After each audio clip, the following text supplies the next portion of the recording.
Thank you, Chair. Please note that this meeting is being recorded by the Council for live broadcast and will be published on the Council website for a minimum of 6 months. The meeting may also be recorded or streamed for live or subsequent broadcast by members of the public. For those in the room, please note that if the fire alarm sounds, please exit the building by way of the nearest available signed fire exit route and make your way to the assembly point at the front of the building.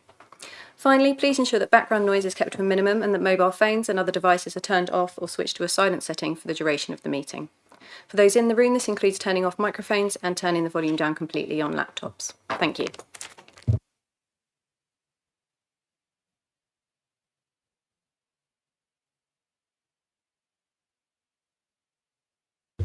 Sorry.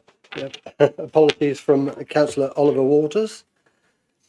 And substitute members, agenda item 2, we have Councillor Marion Lepedovin. Welcome. Welcome. Is this your first overview scrutiny board, Marion? Is this your first one? No, I have done it. Okay. First for a while. Okay, welcome. Anyway, thank you. Agenda item 3, declarations of interest. Members, do any councillors have any disclosable pecuniary interest or any other interest on any other items on the agenda? No. Okay, thank you. Agenda item 4, confirmation of minutes. Members, I'd like to seek your approval or otherwise for the meeting, minutes of the meetings held on the 6th and the 13th of January. Okay, Councillor Wade.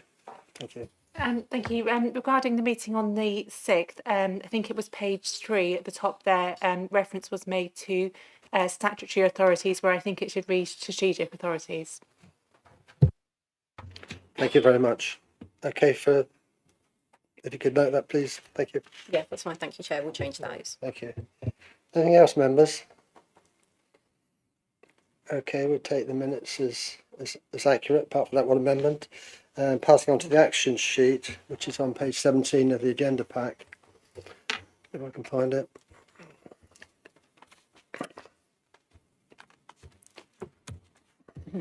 I'll just quickly run through this.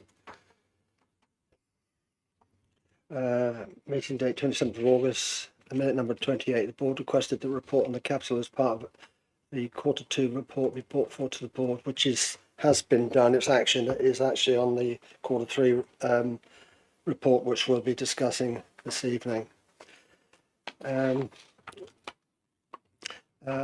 Minute number 69 of the meeting of the 18th of November. ONS Budget Working Group's findings and recommendations. These recommendations have been answered both by Cabinet and the budget paper. So I think we can close that one off as well. We'll be discussing those again this evening. Thank you. Minute number 79 on the meeting of the 9th of December. We made a request to the housing portfolio holder regarding housing delivery council new build and housing acquisition strategy update. That was received, and I believe you've all received a copy of an email that was sent out this afternoon. Does anybody have any comment they wish to make on that?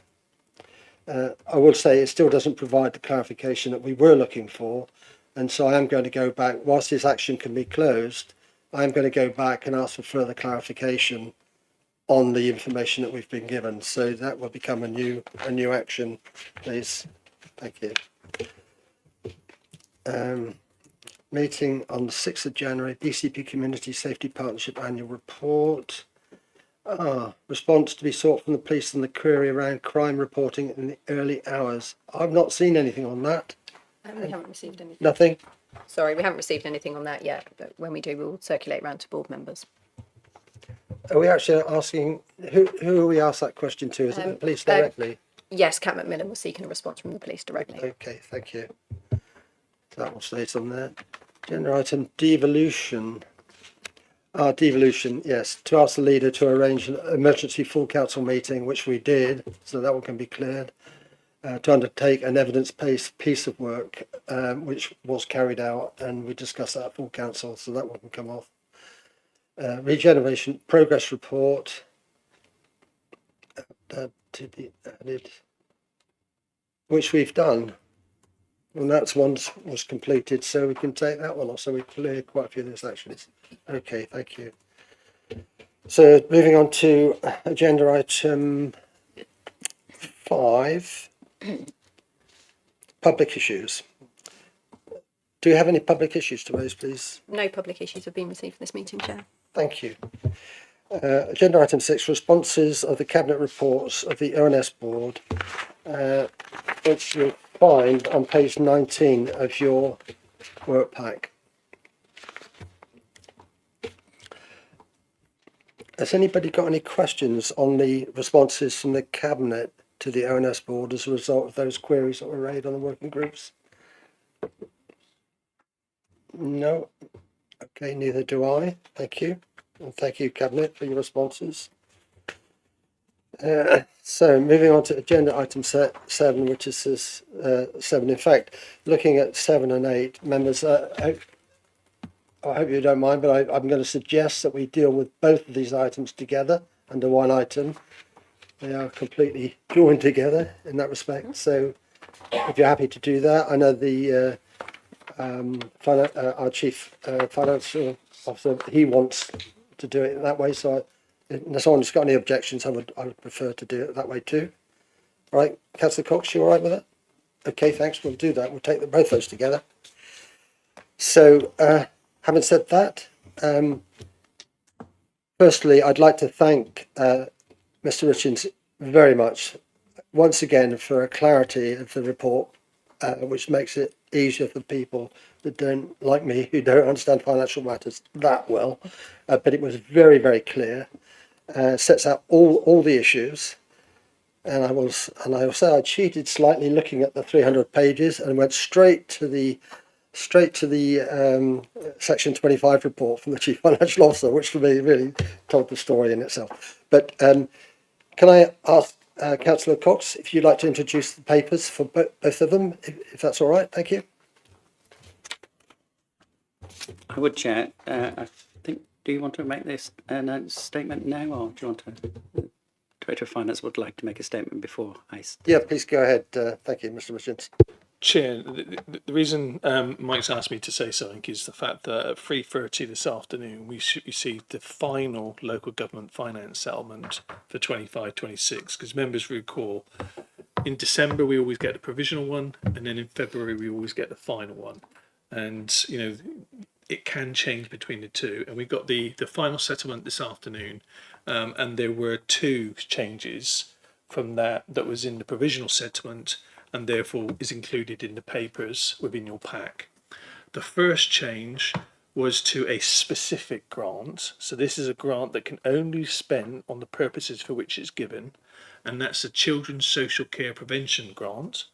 In our papers, we'd had a provisional allocation of £966,000. The government have increased that by £80,000 to £1,046,000. So that was the first increase.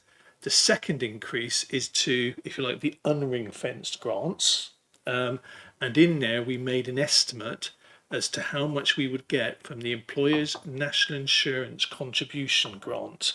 So this is where the government said they would fully compensate the council because of employers' national insurance. And I think in the paper I highlight that we were estimating to actually get a cost of 5.2 million, but only get, I think it was a 3.3 million pounds grant towards that, leaving a shortfall of 1.9 million pounds. The final figure that we were given this afternoon was 3.152 million pounds, 3.2. So actually it's a 2 million pound shortfall.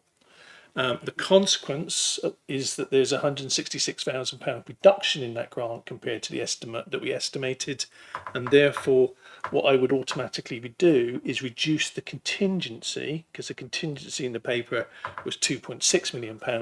I'd reduce that to just over £2.4 million as a result of that grant differential.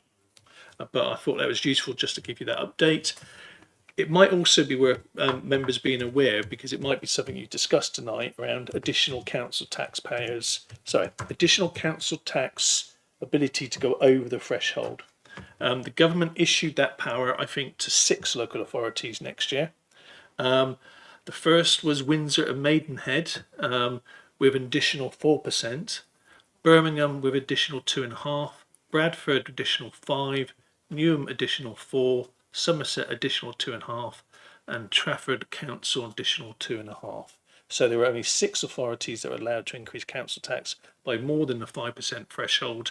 And my understanding, and it's just my understanding, I may be wrong, but those authorities are all part of the Exceptional Financial Support Programme.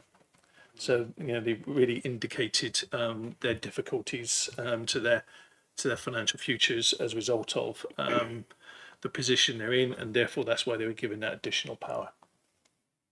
Hope that's helpful, Chair. Thank you, Mr. Richards. Okay. Thank you, Chair. And really, as a result of that statement, I would actually, before I start on the reports, would like to ask the Labour MP for Bournemouth East to make an apology, because I believe publicly he said the Director of Finance had got his numbers wrong, and he had specific assurances from the Minister that we were going to get a substantial amount more than we had actually budgeted for. In actual fact, the Director of Finance got his figures absolutely right, and therefore, I really don't think we can. We need to work. I trust the figures produced by the Director of Finance more than I do from the MP for Bournemouth East. Now, I know I'm not trying to make it personal, but I think people in public life should be careful before they start making promises to other people, and that was a specific statement that was made, which was denigrating, in my opinion, the work of a very valued officer, and I think it's been proved to be completely wrong, and we should have an apology for that personally, but that's up to him. Anyway, I'll go on to the Q3 monitoring, and in terms of it's worth I just really want to remind everybody.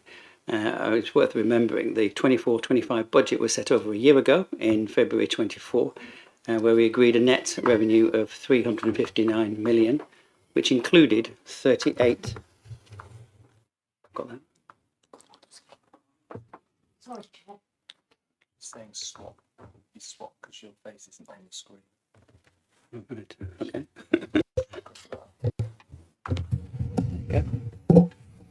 Not sure it'll still be on the screen, but there you go. Is that all right? I've lost my place now. Yes, the 359 million included 38 million of savings, which was the largest ever recorded savings programme in the history of BCP.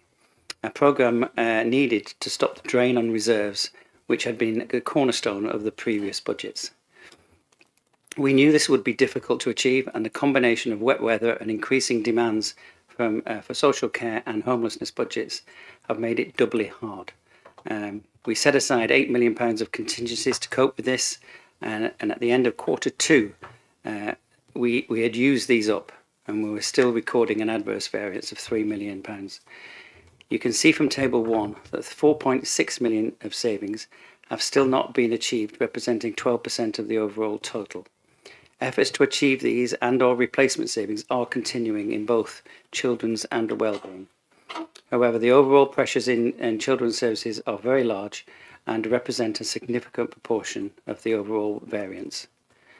As we have discussed endlessly, the level of DSG grant remains an existential threat to this council and many others up and down the country. At the end of March 25, we are forecasting that the negative reserves at 108 million will dwarf our general reserves, both ring-fenced and unring-fenced, as a result of which we will run out of cash to keep paying the bills. I just want to say a few words about the capital programme. The capital budget has been updated to account for the 23-24 slippages of £62 million and a £87 million reduction for reprofiling schemes into 25-26, as well as the removal of some schemes which are no longer valid. In terms of the housing revenue account, there is a net favourable variance of £2.9 million, which, after accounting for higher depreciation charges as a result of standardising the rates and lower interest rate charges has resulted in an overall positive variance of 1.5 million. So that deals really with the budget monitoring report. In terms of the 25-26 budget and the MTFP, I really do feel that this year's budget and the MTFP is a story in two parts.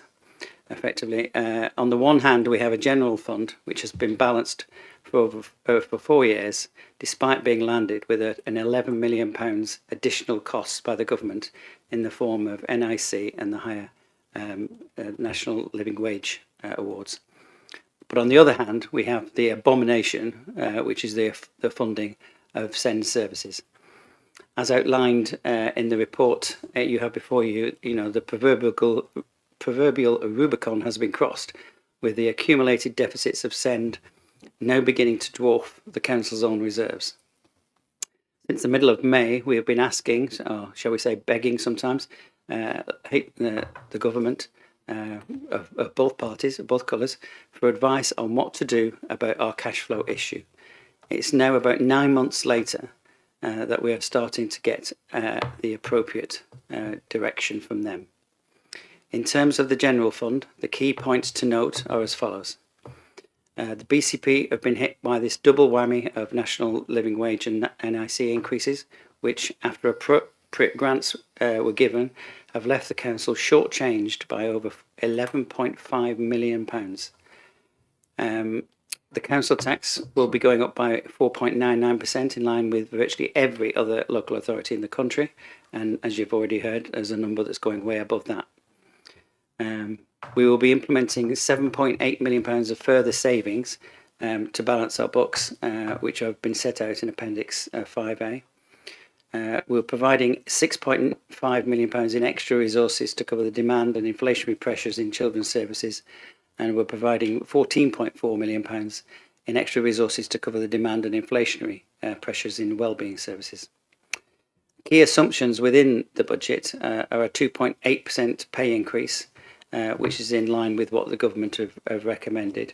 I think previous iterations of the budget were significantly below that, so that's an additional pressure on this year's budget.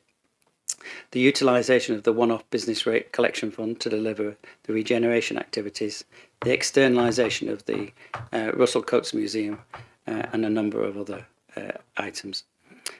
But let's not forget what we inherited and what we've achieved in this period. We inherited a best value notice and a SIPFA resilience review because of non-traditional approaches, risky assumptions, and downright, to use the words of the Conservative Minister, dodgy schemes.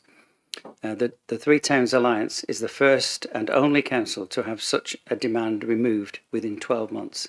That's quite an achievement.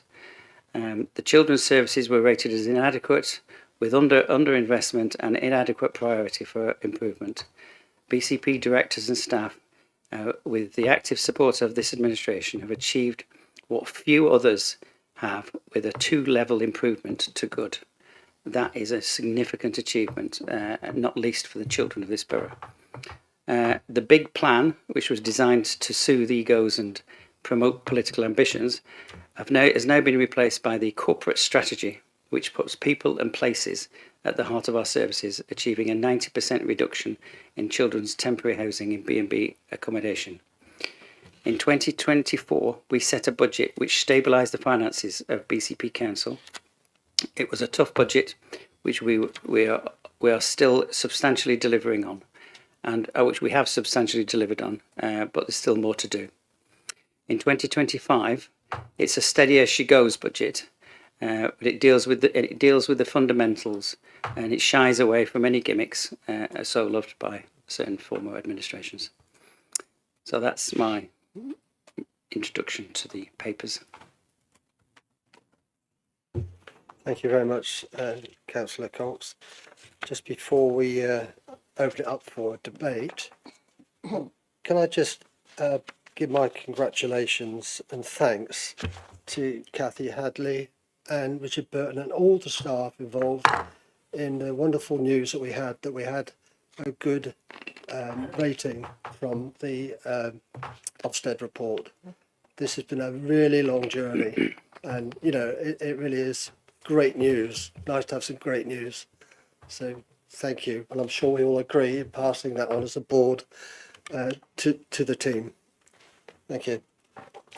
So members, I'm going to open this up for debate. I hope you've all read every 300 pages or whatever it is in depth and all the annexes. So who wants to go first? Councillor Dedman, thank you.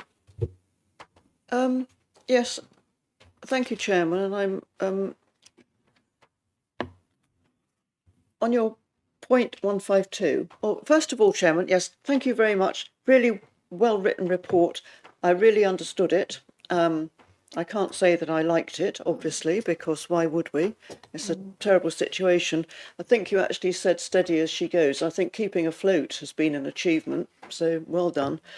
I'm just hoping that we get some sort of comfort, because in 152 you say the 2025-26 budget will have a direct impact on the level of services delivered by the council.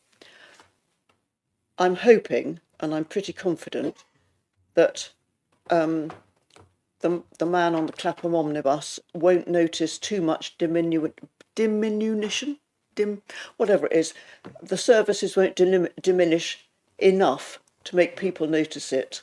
I know that people grumble all the time about various things that we don't do, but as long as we stick to the core services, which I'm confident that we will be doing, I hope that will all go well. So it's not exactly a question, it's just hoping that we can be confident that services won't diminish too much. Councillor Cox, was there? No, not a question. There was a question, but I agree with the sentiment that I hope the services won't diminish at all, if possible. Okay, any other members? Councillor Salmon, thank you.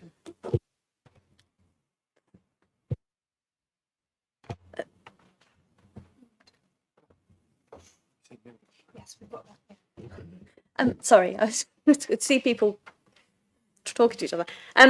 Thank you. I wanted to ask about, we touched on the raising of council tax to the threshold and how that's pretty much what everybody's doing, and that some local authorities have been given dispensation to raise it higher. Can I just ask for clarification whether we asked if we could raise it any higher this year? Because I know we did last year, but I'm not sure whether we did this year. No, we did last year when we were on the cusp of asking for help and we were struggling a lot. We were obviously trying to avoid going into that program, the financial distress program, and because of that, they refused us then. So we, on the basis of that and the fact that we've actually turned the corner and our finances are in a reasonable state at the moment, our general fund is in a reasonable state. It was not felt as though appropriate to ask for that, and given what was just said, the actual we would have been refused. The only people in there are really people that are in desperate states.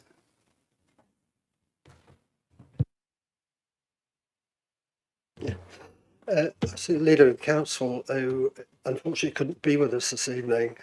She's not feeling too well, but I see that she's asking to speak, so we'll invite her in now. No. Would you like to can you come in, Councillor Earl? Thank you. Yes, thank you, Councillor Bartlett, and good evening to the board, and apologies for not being there today. I have a rotten cold, which I didn't want to spread around. I have just spent a little bit of time kind of waving at my screen, and the reason is earlier at the beginning of Councillor Cox's introduction to the paper, he talked about Tom Hayes MP, and I just wanted to absolutely clarify what he was referring to, because I think there has been a bit of a miscommunication between me and Councillor Cox. So when we were discussing very early on in the budget settlement whether we would get the national insurance contribution covered by government, we were looking at our calculations and we were trying to work out what the assurance was from government that it would be covered. And we had lots of conversations with all sorts of MPs on what that would look like, because we absolutely needed them to lobby on our behalf to make that money up. I just wanted to clarify that Tom Hayes didn't say that publicly, and that I don't feel that he would need to apologise. Don't feel he made any statements which were incorrect, and instead this was around our internal lobbying to try and get our MPs on board. So I was hoping that the board could disregard what Councillor Cox said. And sorry, Mike, I should have clarified that before the meeting. Thank you, Lena. Absolutely no problem with that being Thank you. taken back. Thank you. Okay, Councillor Waite, thank you. Okay, I'm looking at page 31 first of all, and I just don't understand the way point 23 has been worded. There has been a positive movement in the cost of agency over social care over the last quarter. Can you just explain that? And I've also got a question on page 37.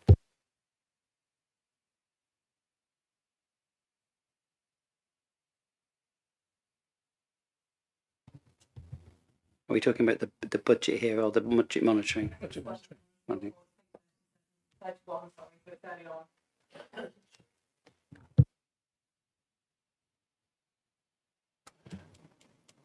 Chair, can I perhaps ask Nicola Webb, who's online, whether or not she's got any reflections on that councillor question, and perhaps she might want to respond. So what paragraph number was that? 23, Children's Management and Commissioning incorporates. Yep. Okay, thank you. And Chief Executive, do you want to say something? Oh, okay. Yeah. Good evening, Nicola. Do you want to come in? Thank you. Yes, thank you, Chair. I think the comment is that Children's Services have had a great need to employ a lot of agency staff over the last few years, and they have started now to start recruiting to permanent posts and reducing down their agency staff, which clearly has a positive impact on the budget. Thank Does that answer your question? Yeah, it did. I think I was reading it like the cost of agency over as in having like ownership over. I don't know. It just I got a bit sort of confused with it, but I think it's the cost of social care be using agencies in social care, isn't it? Or yes, they've been using as you explained it better. Employed staff. Yeah. Okay, great. So my next one is page 37 about the in paragraph 67, it says an additional £500,000 of business rates income from the national collection is expected as indicated by government in December 24. This is largely offset by an increase of 0.4 million in the council's own levy payment to government. And I'd previously understood that we pass over, what was it, like 51% or 49% of what we collect. So how is that? Okay, I'm going to ask if Matt Filmer's online, because Matt might be able to come in and give you the background to those two distinct elements, because they are quite separate. But okay. Matt, would you like to respond? Yep, for you, Chair. You probably asked the most technical question we could cover with probably in scrutiny, but I'll try and keep this as basic as possible. So you said the council retains 49% of business rates income. On top of that, we also have to pay a tariff payment that goes into a central pool, and some councils who don't have enough money get a safety net payment. Any councils that are in a tariff position that go over that position, i.e. more business rates than what the government expect, we have to pay a levy, and that's determined by the settlement that we received today. And that levy again goes into a central pot, and that levy pot increases year on year, and the government then make decisions about redistributing it. So that's what the 0.4 in levy payment that we've received.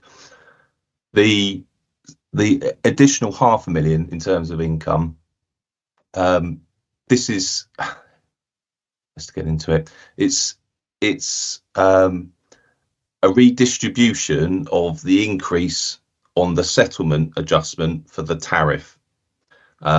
It's you're probably seeing what I'm trying to set out. It's very convoluted business rates. It's very technical, but hopefully that helps. Matt, can I have a chat with you about this another time? Thank you. Absolutely.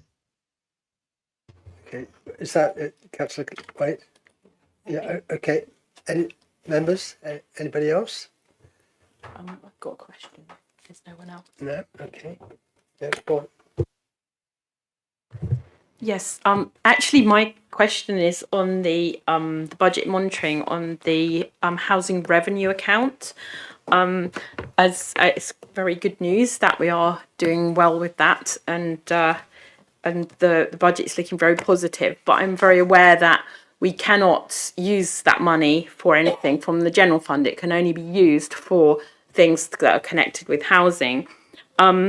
So I've just got a slight concern that some of the residents in my area are feeling there's a bit of a reduction in service in terms of cleaning the and things like that. And I'm just wondering if maybe we could just look at whether we're trying a bit too hard to make service savings, and there's some areas where we could use the fact that we have a bit of a surplus there to improve some of the services to our tenants. Thank you. Any volunteers? Mr. Richards?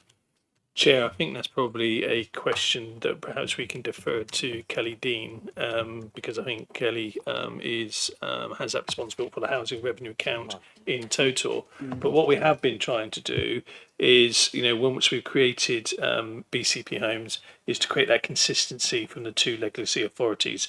And clearly that takes time to work out. And I think in the paper, it refers to depreciation as an example, in the sense that there was a completely different approach to depreciation between Bournemouth and PHP, both completely consistent with the law, but actually you're allowed to interpret it different ways, and they interpret it different ways. And what we've done is create a consistency going forward. So I think that's probably a question for the service to take away and consider whether or not they, it's something that they can reflect on. But I know the portfolio holder is online, and Kieran might want to come in at this point.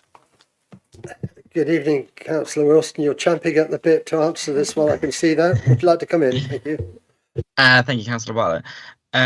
Yeah, I mean, to be honest, Adam has kind of said pretty much what I was going to say. But in terms of the individual cases around your ward, Councillor Aikenhead, I'm happy to go take them away and understand a little bit more about why they feel their services drop, because that certainly is not something that we've aimed for in this budget. And yeah, happy to go away and see what we can do with that. Thank you very much. When we finished our inspections that I've been going along to, I shall write you some information. Okay, thank you. Thanks.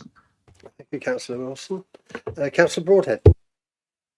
Yes, thank you very much, Chair. So a few comments from me, and then a question. So first of all, like you, I would like to thank the officers for another exemplary report. It's, as you've said, it's crystal clear and very big. I mean, we are a very large council with a very large budget, but I do think anybody reading that should find it very accessible. So thank you again to the whole team.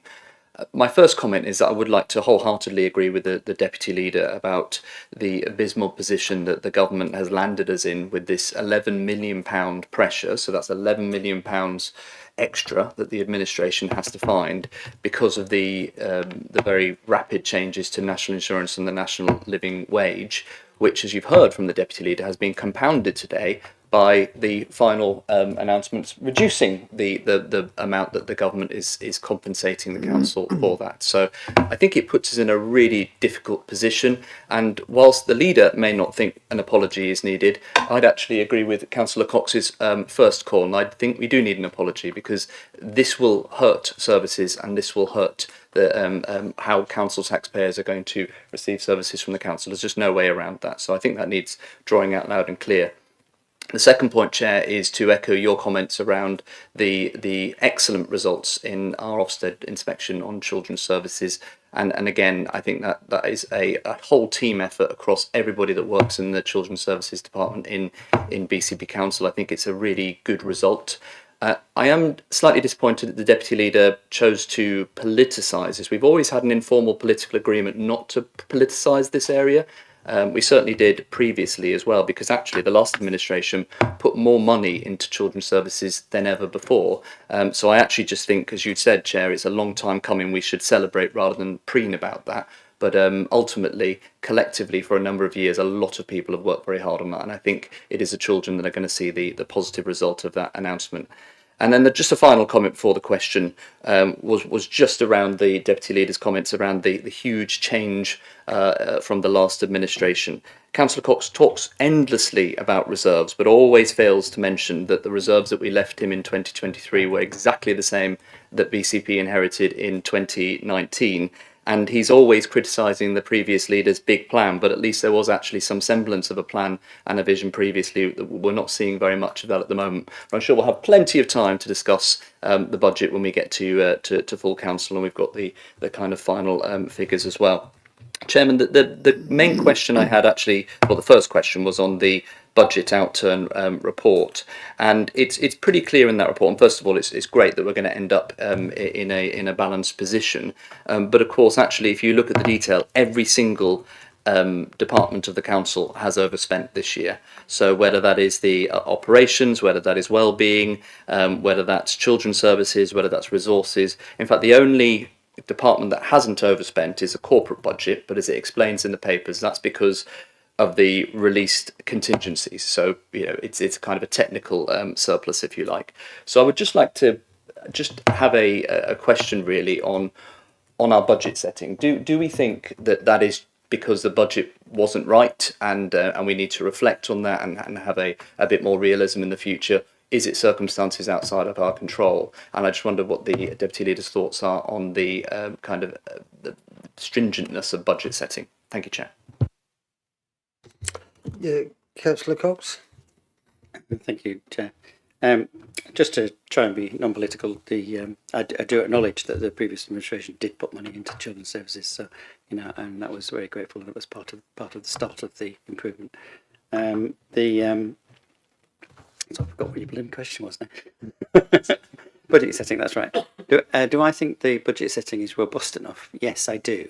You know, I know certainly last year we went through endless debates about budgets in various different departments, and we did challenge them, obviously, because we needed to try and get £39 million worth of savings. Some of those savings were tough to achieve, and we have substantially got there. Do I think they could be more? I'd love them to be more, but unfortunately we don't have the money to do that with, and so we have to challenge each and individual department to live within their budget. Now, some of them is demand led, and there's inflationary pressures that have taken over as well. So, you know, with children's services and well-beings, you know, we can't turn around and turn the tap off and say, no, we can't have any more children with problems. You know, go away. We can't do that. But so therefore we have to you know, help them in whatever we can, and we have to deal with the cost that incurs. You know, we did set a fairly high level of reserves, contingencies, in order to deal with the issues that we knew that there would be. I would remind the leader of the opposition that actually he wanted to spend those reserves in the last budget, and we insisted that no, we needed those reserves, and we did need those reserves. I'd also remind him that this was also an incredibly wet summer that we had last year, which, you know, was part of the problem. The surpluses that we were hoping for from the seafront and the parking were not as good as we were hoping for because of the weather situation. Hopefully this summer will be better, but it is the British weather, isn't it? Thank you. Go ahead, Councillor Broadhead. Yeah, thank you. And look, I think Councillor Cox have well trialled differences, ideological differences, I think, between the utility of contingencies or not. I think I made the point, and a number of others did last year, that the benefit of having a big wodge of cash as contingency is that you've got that big wodge of cash to fall back on. Of course, the negative is that sometimes it reduces the kind of discipline to make sure that you're actually going to deliver the savings target. But I sense that this is probably one of the areas that we're never going to agree on. I would also, just on the car parking situation, yes, it was a wet summer. I still think we have a deeper piece of work, which perhaps this is for Scrutiny to do, around whether we have reached a tipping point with car parking charges and how much of the reduction in income from car parking that the Deputy Leader has talked about is from rain, and how much of it is because, frankly, the prices are just too much. Again, we might have time to explore that in the future. Just a second question is, I appreciate Councillor Cox's defence of the budget as being robust and realistic, and I think it's absolutely the right thing to be focusing on.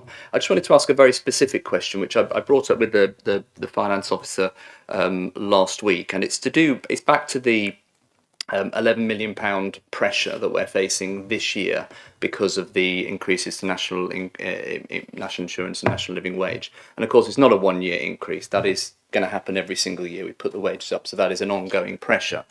And I understand the Deputy Leader's point that we now have a balanced position of the budget in the longer term. But actually, the government has announced in the Lords recently, in answer to a Lord's question in the last week, twice actually, that the compensation that they're providing this year for that is not an ongoing compensation, and indeed any further compensation in other area would only be part of a big wider package that would come out in the spending review. Now, I've canvassed a number of other leaders around the country, and there's not one that I've spoken to yet that is assuming that amount, because I think I'm correct that I think it's £20 million pressure, but the net position is £11 million. So there's quite a few million in there which come from government in terms of compensation.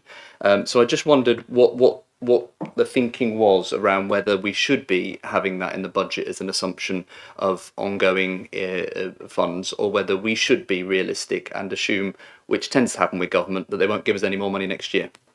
It's a very specific question, but I think it's important. Yeah, thanks. I wondered if it actually was included anyway, but Mr. Richards.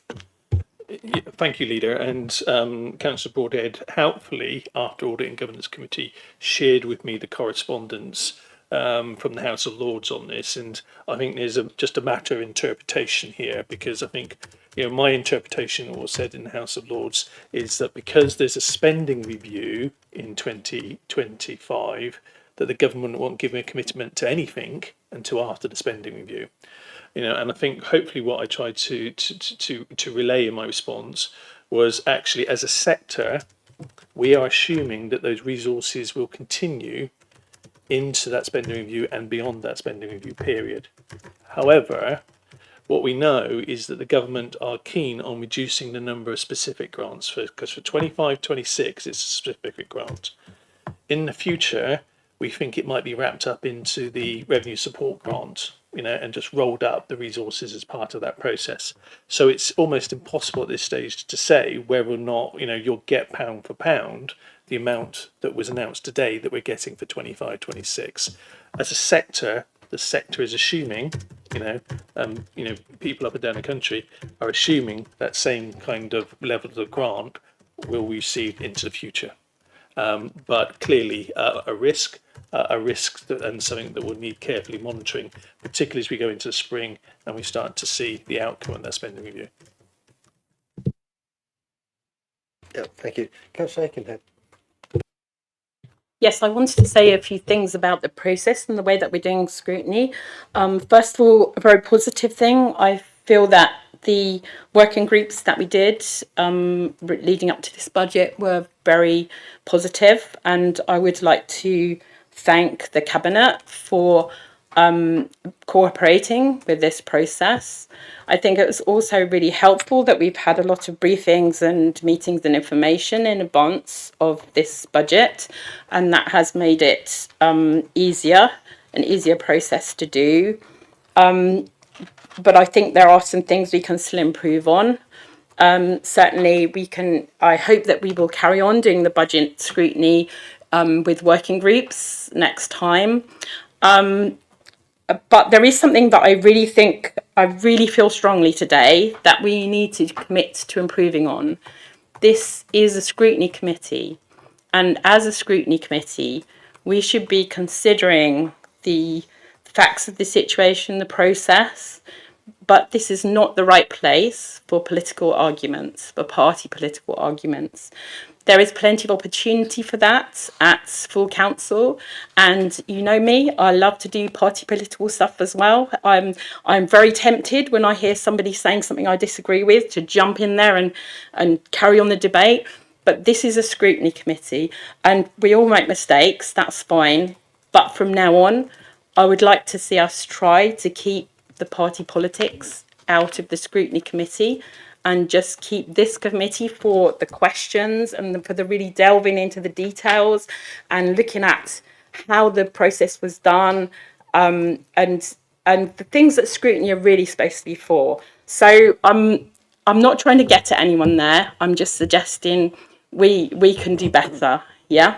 And if everyone just bears that in mind, then none of us will get tempted to all keep replying to each other, and we'll be able to really focus on being great at scrutiny. Thank you. Councillor Aikenhead. Okay, Councillor Salmon. Thank you. I've got a couple of questions that are on specific lines in the appendix 5A, the saving schedule, and I'm hoping that I can ask those. Is that all right? So there are two lines in particular that I've picked out. First one is a reduction in the subsidy on leisure centres, and I wanted to ask a bit more detail on that, whether that refers to what leisure centres that refers to. I'm assuming it's the ones that are directly operated by us, but I just want some clarification, and what the impact of that reduction will be. And I see Rich is sitting down, thank you. And the other question is, the other line that I picked out is there's a line about reducing the staffing provision in customer services, and I just wanted to ask if that is that compulsory redundancies? Is that what that line refers to? Before you answer, please, Councillor Harrod, Deputy Chair would like to. I've just realised that particular line, I may have an interest, and I just want to clarify with councillors as to whether that's a problem for this, although we're not making decisions on it. It's only basically the interest is only that the Aikido club that my husband and I run rents a room from the Ashdown Leisure Centre, but we're not making a decision about it, so it's okay. Okay, thank you very much. Councillor Harrod, thank you. Yeah, just on the leisure centres, it's a combination of obviously taking the contract back in-house in October, where we were paying a subsidy to the previous company, and obviously some fees and charges increases. We've tried to be gentle with them, but obviously they've had to come in. Efficiencies around energy as well, and all the kind of things you would expect to kind of sit in that. There's no particular one single item. If you'd like the full detail, I can kind of take it away and get a full breakdown, but that's kind of what I've come with.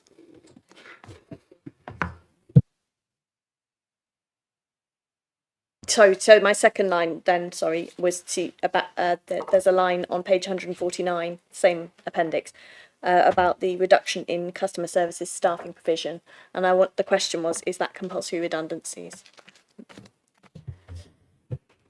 Councillor Martin, good evening. Yes, happy to answer that. My understanding is no, it's not compulsory redundancies.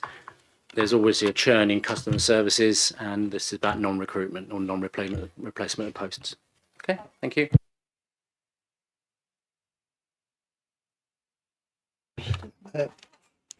Any more members? I have quite a lot of questions actually that I want to put forward, and I think that I'm actually going to start on the last one. And as I said, I think I gave Mr. Richards a clue at the beginning, and that was I focused very much on the risk management section of the report, section 25 report. And overall, I see that there is a fairly high level of risk in this budget. Some of these items in here are significant and have a relatively high probability. And I'd just like to point out to members, that it's our responsibility to actually approve this budget in council, and we have to make ourselves content with the risk that it proposes, that it sets out. So we do have to consider that. And whilst I'm going through some of these questions, I'd just like you to consider some of the recommendations that are listed on both of these reports to make sure you're content with them. Okay, so when we've got to the end of this evening, we should be saying, are we supportive of this? Are we content with it? Or is anything that comes out of these recommendations or for note that you're unhappy with? Well, we need to flag it up. Okay, so just make that point. So so some of the risks in here, and let's start off, with the DSG. Now, the two aspects of that as far as I can see, one is the need to fund the predicted excess costs over and above the government's grant for the forthcoming year. The other issue is about the existing, the accumulated deficit. So I'm hearing a lot about the accumulated, how much we've got to borrow. I think 57.5 million, and we're talking about two potential routes towards securing the funding for that. And the other issue is about the accumulated deficit itself, which is at the end of this year £108 million. So my first question is, what happens to the £108 million? What would that money have been used for? Would it have been in reserves? Would it have been spent on other things? Will it now have to be written off? Or do we expect that money to be paid back by government? So that's the first question. So the answer to the first question is the £108 million is the accumulated deficit on our dedicated schools grant up until including the 31st of March 2025. According to the statutory instrument the government's put in place, we have to put that on our balance sheet as an unusable reserve where it will sit as though it does not exist, and therefore is not taken into account for any assessment of solvency of the council or as part of that overall risk assessment.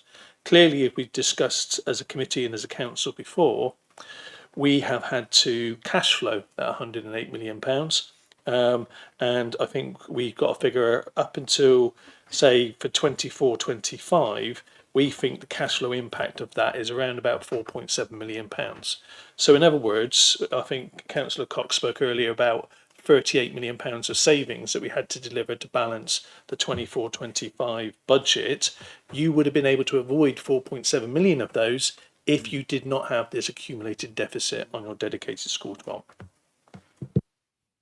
Okay, the other part of that question is, what do we do about that deficit? I mean, let's face it, if this was a business or a company, you're not allowed to do that because you'd be bankrupt. So what happens to that amount of money? The answer is we don't know. It's up to the government to decide what they do with it. It's their abomination. This is what I called it earlier on. I know we've talked and criticised about non-traditional accounting before, but this is not even non-traditional. This is just ridiculous, and that's what's happening, is that they've parked their liability on our balance sheet, and it's sitting there. Now, actually, we can't deal with that, and it's got to be the government that deals with it. They can try and get us to deal with it, but if they put it straight on, Adam would be immediately turning around and issuing a Section 114. Okay, Chief Exec wants to come in, but the other aspect of that is, what could we have? That money would have been in our reserves, presumably, if we hadn't had to cash flow that particular expenditure. Technically, the money's still in your reserves. It's just that you've borrowed it almost from yourself in order to fund this. So it has had that real impact of £4.7 million in 24-25 because of you basically use cash back items on your balance sheet to fund this deficit which the government have almost told you to treat it as an unusable reserve and stick it on your balance sheet as though it didn't exist. You've actually had to use those other items in order to balance that one off. But at the end of the day, though, Mr. Richards, either it gets repaid or you write it off. Am I right? At the end of the day, I think what we have to say is that the government have made a very firm commitment in 2025 to return the SEND system to financial sustainability. And therefore, I don't think we can prejudge what the outcome of that will be and what its implications for the council will be. But they have made that firm commitment in 2025, to take that drastic action. Okay, Chief Exec. Thanks, Chair. I just think it is worth commenting. This is not a situation you will find in any other accounting practice in the real world. Okay, if you spend money on something, you have to account for it. This was a mechanism that the government came up with rather than solving the problem. It put it into, an off-balance sheet reserve. When did you last come across one of those? It doesn't exist in real accounting rules generally. So what they've said is that you have to, as Mr. Richards has said, you have to cash flow it, but you can't count it on your account. So the answer to what happens when it crystallises, as Councillor Cox said, is we genuinely don't know, because government could make any one of a number of decisions about where that liability falls. It has to fall somewhere eventually because it's cash that's gone out of the system. The challenge for the council is it's cash that's come out. So we have used our reserves, used the cash that we had in our accounts, whether that's for reserves, for SIL, for advance payments, in order to cash flow it. We're able to keep the council going because we often have advance payments, and government grants, for example, often come in at the beginning of the year but get spent over a year. So you have the benefit, and that's what we call the Treasury Management Headroom. But it is worth emphasising that this situation does not occur anywhere else, as far as I know, in public sector accounts, other than potentially the student loans, which were also held off balance sheet by government rather than by local government, but didn't count against the national debt because they actually weren't a loan of the type that you can get generally. But this is a mechanism that government has used just in order to not deal with the issue in the meantime. And what the government has now said is they will solve it by the end of this financial year. What that means is anybody's guess, because there is discussion, I know, between Department for Education, who specify the service and who fund the service, but don't fund it enough to provide the service. So for us, they give us £60 million. We're going next year going to spend almost 120. So they don't give us enough, but they specify the service. There's MHCLG that is responsible for local government and for the local government settlement, and Her Majesty's Treasury, which is where, of course, the power does lie to resolve this. But it is a huge amount nationally. We're talking, we think, about £4 billion nationally at the moment, potential for that to go up to something like 8 billion by the end of next year. So that's the issue that's got to be resolved. But actually what government has to do is, in a sense, not worry about the 8 billion because it could solve that. It's got to stop the service from then costing more than the budget that's allowed. Okay, and if you think about a service where, just take BCP's example, we're receiving £60 million to pay for a service that's costing 120. There's only a couple of options. You have to reduce the service, or you have to increase the budget. There's no other way of doing it, really. There's mechanisms you might use. Does that fall on the council? Does it fall on DFE? Does it fall on schools? Don't know. So it is much more complex, but it's also unreal. Thank you, Chief Executive. One of the reasons I've raised this question is I expected that you wouldn't be able to answer it, specifically, but it's important that the public understands why we're in this situation. And I think, those issues are coming out because people will want to understand when they look at £108 million accumulated deficit and what's going on at BCP. They really need to understand where this problem's come from. Councillor Burton, I do have another part of that question that I want to ask you. Did you want to come in on that first section? The reason I just came in, just to help us people understand a bit of history about this, because we need to go back to 2014 when the SEN reforms happened. Now, in my mind, this idea of having a deficit that goes over, it was a short-term fix put in place at the time, because the government at the time did these alterations. That's when the HCPs were first brought forward, and they noticed that, of course, local authorities were spending more than had been given. Therefore, it was put in place as a temporary fix, because they thought within a few years the system will settle down and the deficit would then be paid back. Of course, in reality, quite the opposite has happened. So we need to look all the way back to there to understand why we now. I agree with everything that has just been said, but that is when it started. And I'm aware of that, Councillor Burton. I remember when we put £3 million into the reserve at Bournemouth Borough Council to cover the deficit, and after a while, after we got too big, we realised we couldn't do this anymore because we just couldn't afford to do it. The second part of the question is the £57.5 million required to fund the service, and there are two options that are set out in this budget paper. One is about getting a capitalisation directive, and the other is about borrowing it. And indeed, there's a question mark over the legalities of whether we can actually do that. So I'd like to understand, what direction we might be going in on that, and what are the pros and cons of it either way.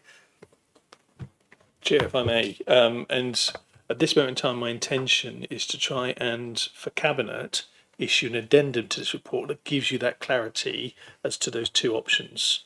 Because I think, as the report says, we've been having negotiations ongoing with government, and government have made it clear to us that their preference would be, regards to the £57.5 million, we borrow to fund that 57.5 million, but we don't borrow it through a formal capitalisation direction that potentially then comes with government intervention, potentially best value review, and a certificate for financial resilience review.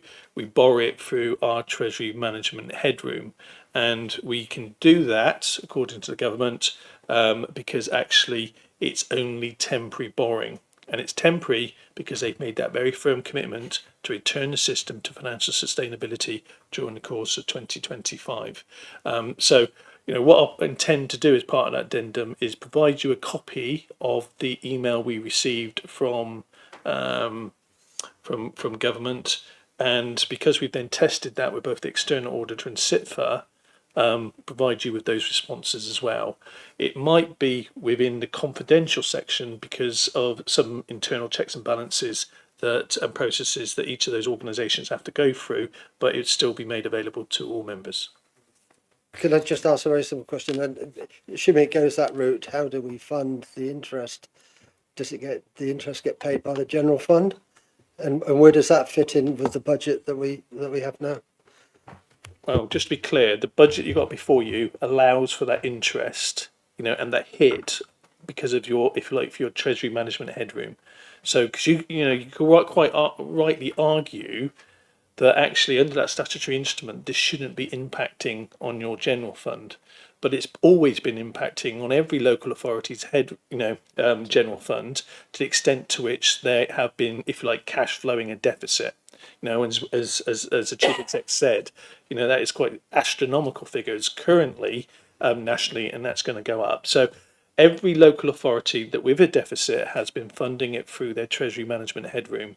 We've allowed for an extenuation of that treasury management headroom impact on the general fund as part of the budget in front of you for 25-26. So it's taken account of. Councillor Broadhead.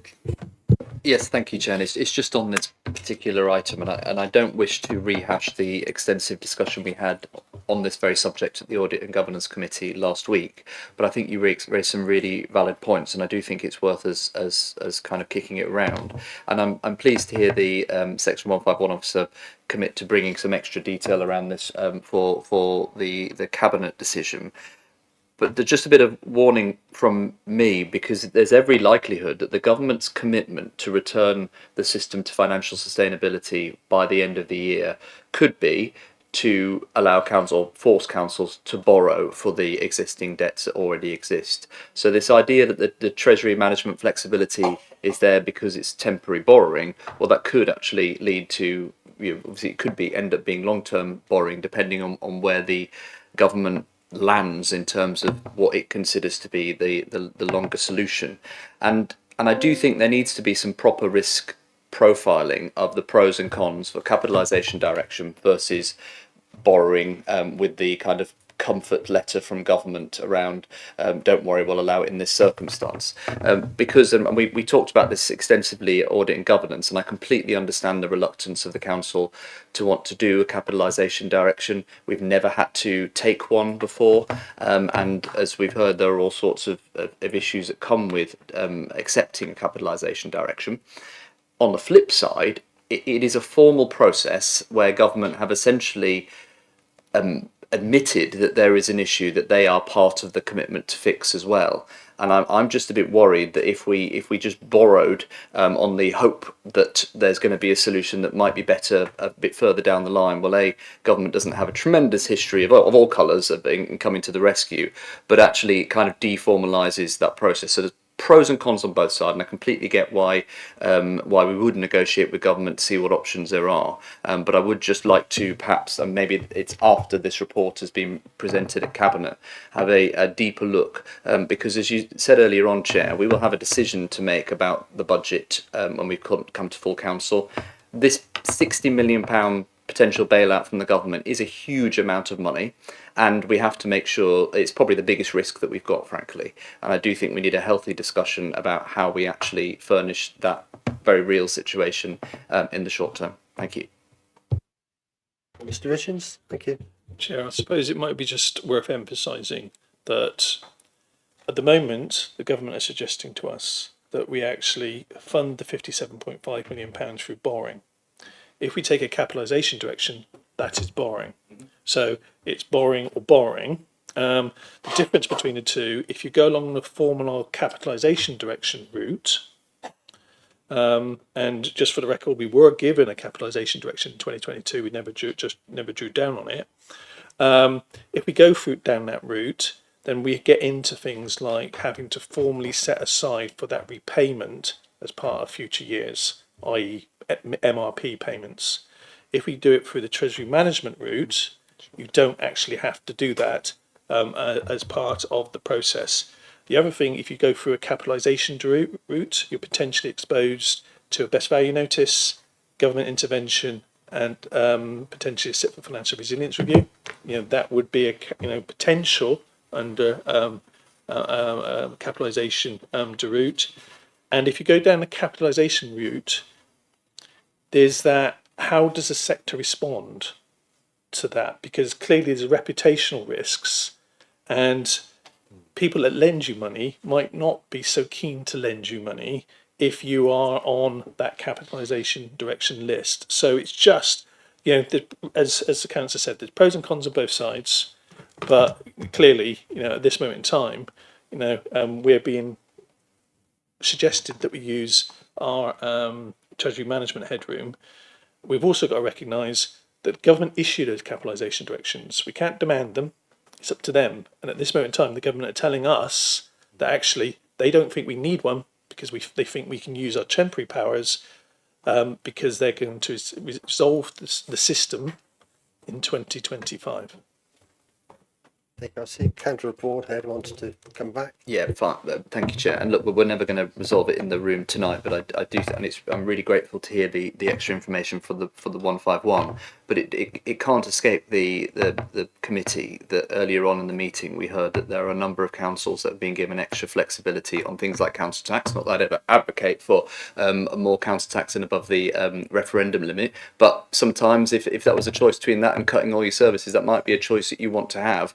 And that has only gone to those councils that are in a formal route with exceptional financial support and capitalisation directions and things. So it's back to my earlier point that a formalisation of the process, whilst with lots of kind of chains around your neck, could maybe be better than just borrowing 60 million quid and hoping the government will fix it. But I think we've probably explored as much as we can this evening, but it does just highlight the really difficult situation we've been put in. Thank you. Thank you. Okay, moving on to the next aspect about risk, and I'd like to just mentioned Carter's Quay, which is in the risk area.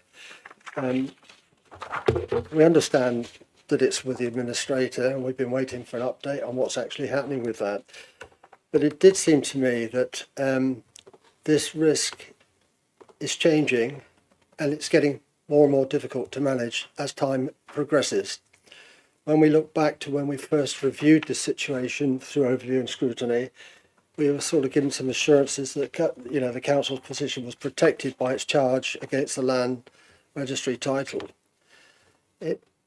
It's now changed because we now have a suggestion in this report that we may actually have to write off the money, and it's £15.3 million.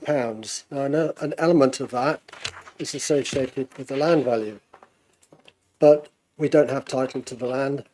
We basically paid £15.3 million up front, and the title at the moment belongs to the administrator, not with us.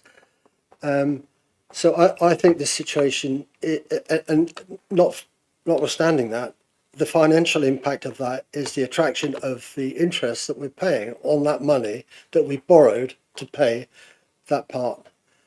And so that must make a huge impact on our revenue, because I know there's not an easy answer to this one, but I do feel very uncomfortable about this situation, and I feel, looking back retrospectively now, I'm even more uncomfortable with the way the whole project was set up, and I'm getting to the point where I actually feel I do need to ask for an investigation on the whole situation, probably by the Audit and Governance Committee, not by this committee. It wouldn't fall to this committee, but it is a substantial risk. It's clearly set out as a substantial risk in the report. Maybe you'd like to just make a comment on it, but we don't have to have a full debate on it. But as I said, I am thinking of referring this to Audit and Governance. Thank you. Thanks. And to be honest, Chair, I share your concerns, and I think you're right. This was a botched deal when we first went in. It was certainly done in haste, and I don't think enough time was taken when it was actually when we went into it in the first place. I'm concerned because it is taking so long with liquidators. In my professional life, I deal with liquidators all the time, and if there are, they make sharks look like pussycats. And so, I'm not to wish to denigrate these particular liquidators, but they are going to make huge fees out of this. And I've seen some of the reports where it mentions some of the fees that they're proposing to charge, which I would certainly push back on massively. I've already said to officers that I want a very robust response. The council's response has to be extremely robust, and I do think we need to involve lawyers in this, because it is dragged on too long. And I again share your concern. I don't think we're looking at a complete write-off. It is technically ours, as far as I can see, and therefore it can't be a complete write-off. There might be a loss. Certainly could be a loss, but that's my assessment of it anyway. One also has to raise the question about any future viability at all, given the situation the site is actually in, and given the escalation in building costs. Anyway, I won't pursue that any further. I'll move on to the next project, and that is the winter gardens. Now, there is no winter gardens item in the capital list at all, but the report says that we do have a liability against it, and we have accrued. We made a provision some time ago. I think we actually wrote that money off. It was £5 million some time ago. But one of the issues I have about the capital reports is that you can't see how much has been spent on projects which have been suspended, and that includes, for example, future places projects. You can't actually see what they were, how much was spent on them at that particular time. Some of those projects have just stalled, not been cancelled. They're not in the list. The winter gardens is an example of that, because there is a liability. There's a liability on the winter gardens for the money that we borrowed to actually put into the BDC to buy the land. there is an additional £2.5 million on the work in progress balance sheet for the winter gardens through the BDC. If you look at the total liability there, it's quite a lot. It's more than is actually stated in the report, and yet it's not on the capital list even as a project. So I really don't understand what's going on with this. Can anybody give an explanation? I suppose it's just to highlight that clearly we've had discussions in the past that the council has set aside a provision to cover the amounts that we potentially are exposed to in regards to winter gardens project and through our share in the Bournemouth Development Company. Clearly, those costs were incurred generally through the Bournemouth Development Company, and I think it was when Muse made a provision within their own accounts, then that was a trigger for us to have to make a provision within our accounts to match the Muse provision. Since then, because I think, from memory, I think it was the Treetop scheme was quite successful, one of them that was able to reduce the level of the overall provision as a result of that. Clearly, we can track back and establish what commitments we've made and when we made them over the whole life of the project to date. Certainly, I think with regards to the information in front of you today, we've tried to, if you like, enhance the level of capital information provided. I think you've got for the first time almost a scheme by scheme breakdown. So hopefully we're going in the right direction with regards to the level of information we provide on capital projects. It's certainly an improvement, that's for sure. What I'm saying is the liability on that is probably £6 or £7 million now, and I can't see where it is. And sorry, Councillor Cox. Yeah, I just wanted to say that it's certainly a project which is ongoing, and I was at a meeting on it the other week where there was a few hours talked about what we were going to do on there, and it's in the regeneration team, and they're looking at proposals as to what we can and can't do. So it's not as though it's just sat there gathering dust and nobody's talking about it and everybody's sitting and ignoring it. It's actually seen as an important. I think it's one of the key projects within the regeneration team that they're looking at. But that actually does sort of raise another point, and that is and I can't remember exactly where it is in the report, but there's an expectation that, and in fact it's in the risk areas, that projects being worked on, there is an anticipation that those projects being worked on now, that they will be capitalised. The effort, the pre-development costs will be capitalised at some point in the future. And I'm assuming that will apply to the investment directorate and the effort that's going in there to bring things like the winter gardens and those other developments along. So the aspiration will be to capitalise that. But of course, that would have been happening for some of the future places tasks as well. So, but you can't actually see it anywhere in the list. That's one of the problems I have with it. In fact, it starts off about what the budget is currently, not what it was in the past, how much has been spent to date, and what it will be at the end. So rather than see the whole picture, you only see a part of it from this week rather than what's gone on before. Chair, I think from memory, I think there is, I think as the portfolio holder mentioned, there is an intent to bring forward a report on regeneration. Clearly, I think as an officer call, we can reflect on those comments and ask that any report that's brought forward provides that level of detail, because I think that's probably the appropriate place for that to actually be brought forward. But just to emphasise, the budget for 24-25 and the budget for 2025-26, I think made a commitment of £4 million towards regeneration over a 4-year period, £1 million per year, to help cover some of those costs, so we were incurring them in revenue rather than capitalising. It doesn't prohibit the capitalisation approach, because we've taken that before in the past, but it'll be done on a project by project basis. Thank you. Councillor Broadhead. Thank you, Chair. I've just got a few other questions about other areas. I don't know whether you're on a flow about this particular area and you want me to come back, or whether I should bring them up now. let me I'll just throw one more if I may. And it's You don't have to ask me. You're the chair. So. Yeah. Okay. Thank you. And it's about the housing issue, and I think you do mention it in your report about the investment that we've made, particularly through the CNAS programme, and the ability to fill the voids periods and the cost that that actually has, and it's presenting quite a risk in terms of interest payments on the loans that we've taken out. And I'm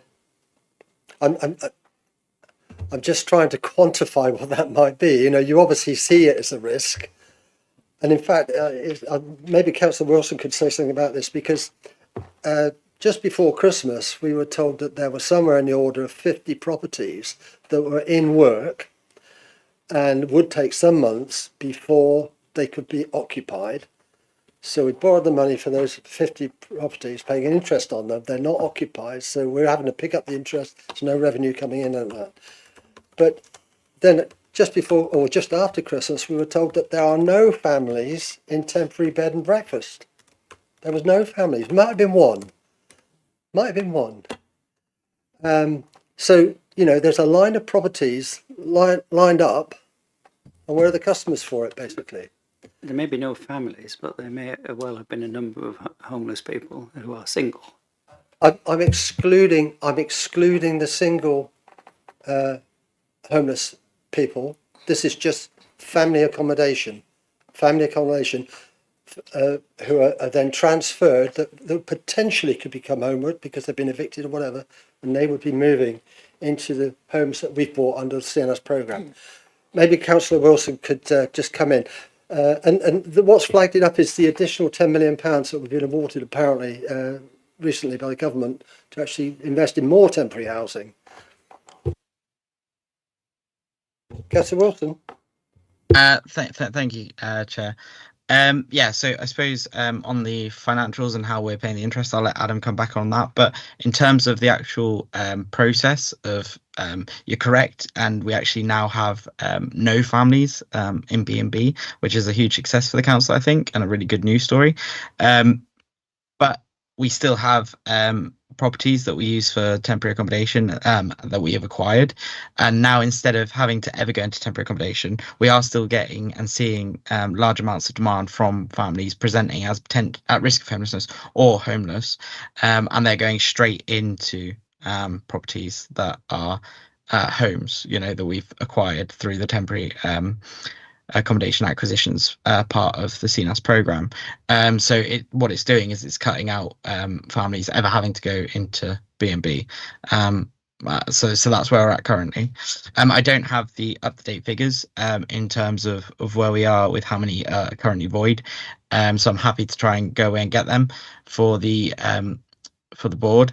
But also noting your points at the start of the meeting around wanting to delve a bit deeper into some of this as an action that you presented. I'm happy to kind of go away with you and set up a meeting and this in more. Thank you, Councillor Wilson. You're frozen in time. Yeah, but yeah, okay, we'll take that on board. Thank you very much. Thank you. Okay, we'll move on from that one. Shall we, Councillor Broadhead? Yeah, thank you, Chairman. So I've got a couple of questions on some of the savings proposals. The Deputy Leader spoke at the beginning around the need to do £7.5 million of additional savings next year. And in Appendix 5.A, we've got some of the detail behind some of those. So I've got two questions. So the first one is item IS1, which is a reduction of almost £1 million in the bus subsidies over the next 3 years. And I just wondered if, perhaps maybe it's one of the other cabinet members, but whether we could just have a flavour of what does that look like? What impact will that 900 grand of reduction to some of our bus routes look like? We've got a portfolio holder here. Councillor Hadley. Councillor Hadley. Ah, yes, thank you. Councillor Hadley, do you want to come in?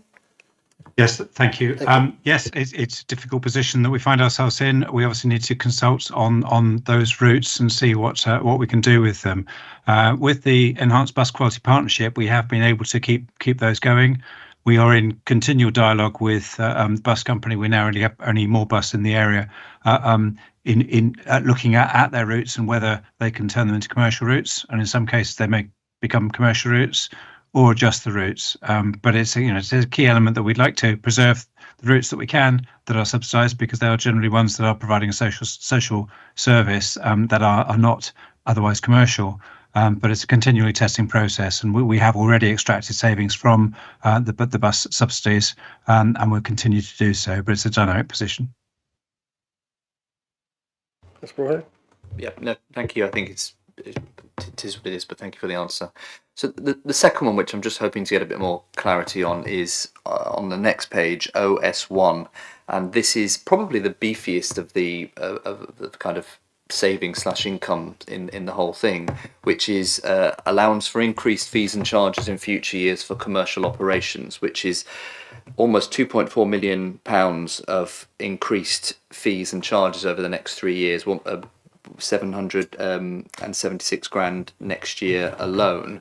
And I suppose the devil's in the detail. We have to bear in mind this is on top of previously decided increases in fees and charges. So I just wondered if we had any detail of where that £2.4 million is going to come from in increased fees for council, I suppose, council operations. Thank you. I think that's probably with you, Councillor Herriot, is it? Chair, if I can come in, in the sense that, and maybe just to support the portfolio holder, those range of savings in that section, they all relate to increases in fees and charges.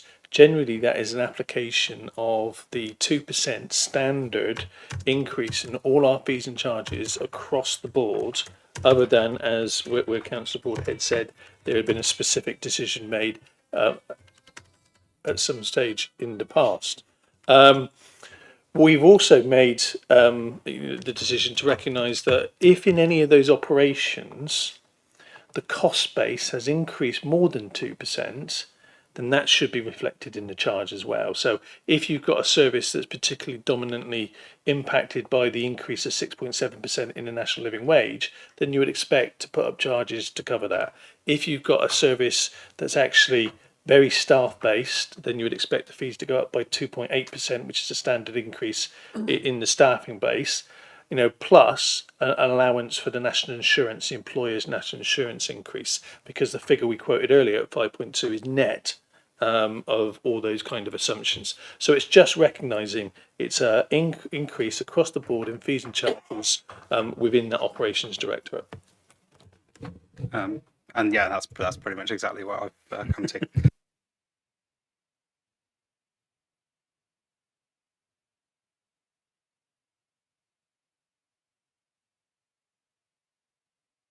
Just a moment, I'm looking for a paragraph.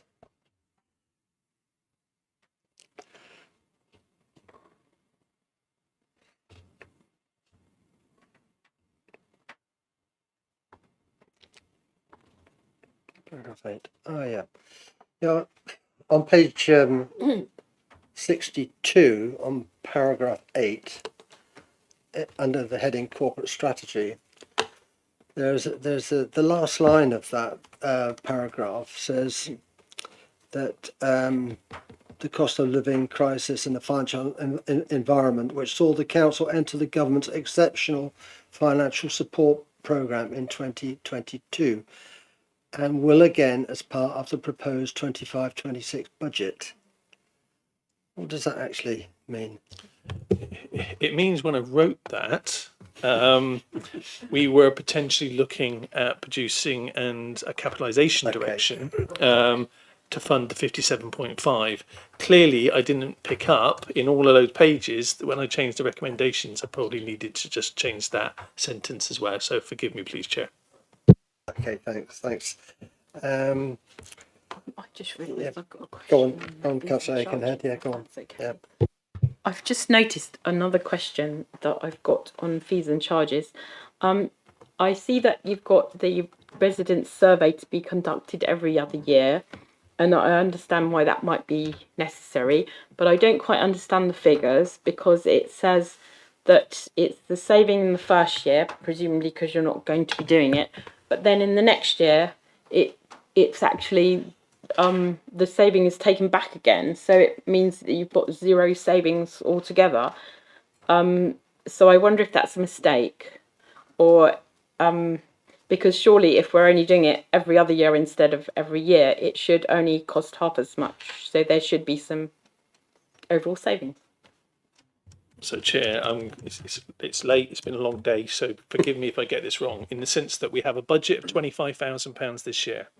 Okay. Next year we will not conduct a survey, so we save 25,000. The following year we will undertake the survey again, so therefore we have to put the money back in the budget.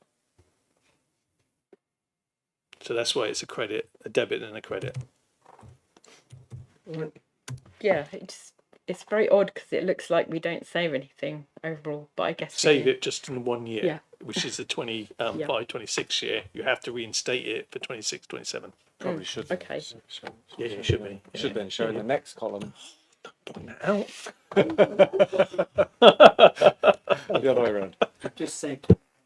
It's a shame that you can't somehow even that out. So it looks like, because if you're making a saving, it's a shame that it actually shows as zero, because you are actually saving some money.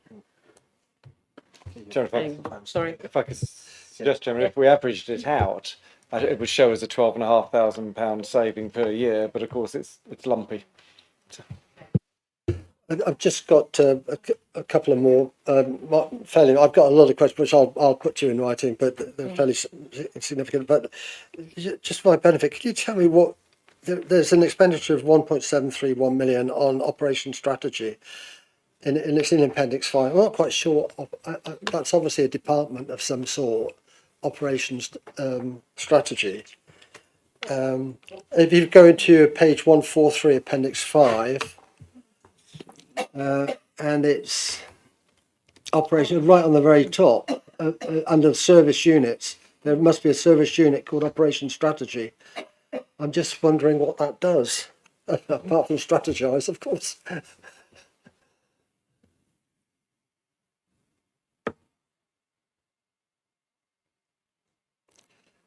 And also, whilst you're thinking about it, maybe Councillor Cox could. There's also, I'm wondering, with the revenue from planning applications is as well. I can't see where that is. Yeah, Mr. Richards, thanks. Chair, I'm going to check that my staff are still awake. Could I ask Matt and Nicola whether or not they're able to just give a little bit more breakdown as to what services make up the operations strategy service unit head? And it looks like Nicola's volunteering. Yeah, well, come in, Nicola, please. Thank you. Yes, operation strategy is it picks up some of the things that don't fall into the individual areas. So where we get government grants to spend on particular things, supporting businesses, a bit of economic development that's still in there. It's that area of operations. Okay, is that a service unit, or is it just sort of a collecting title for that kind of expenditure? Yeah, it's not a service unit. It doesn't have a director heading it up. It does have a head of service, but it reports directly into the corporate director for operations. So it's not quite a director level functions, but it is collecting up areas of operations that don't really fit into any of those other areas.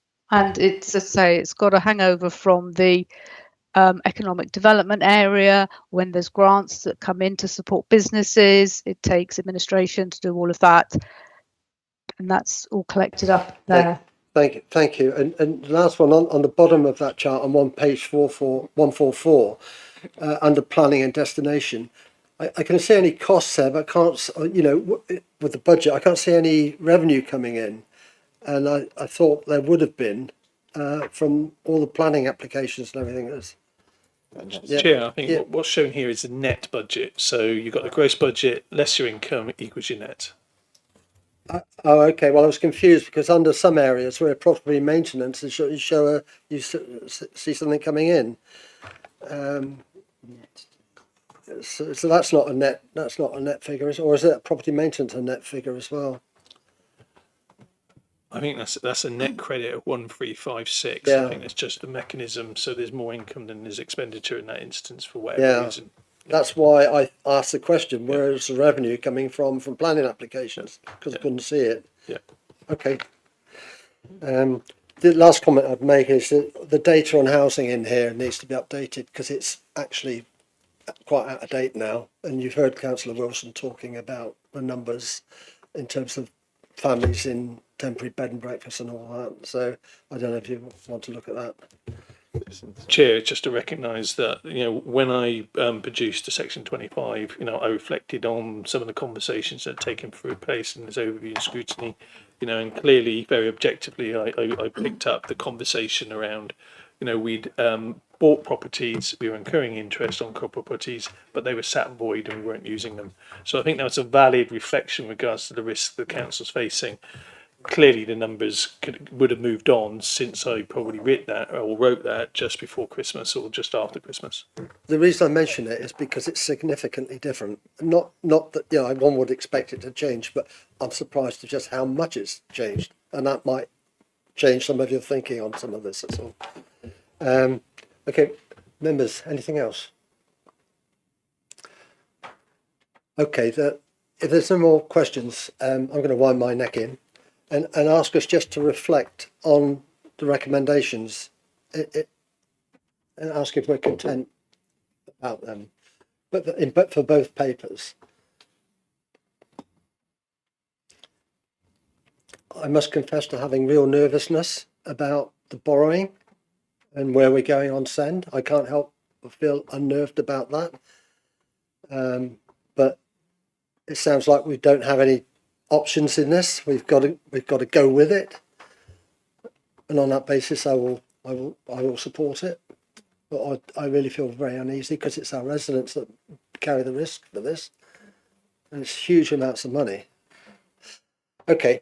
Chair. Yeah.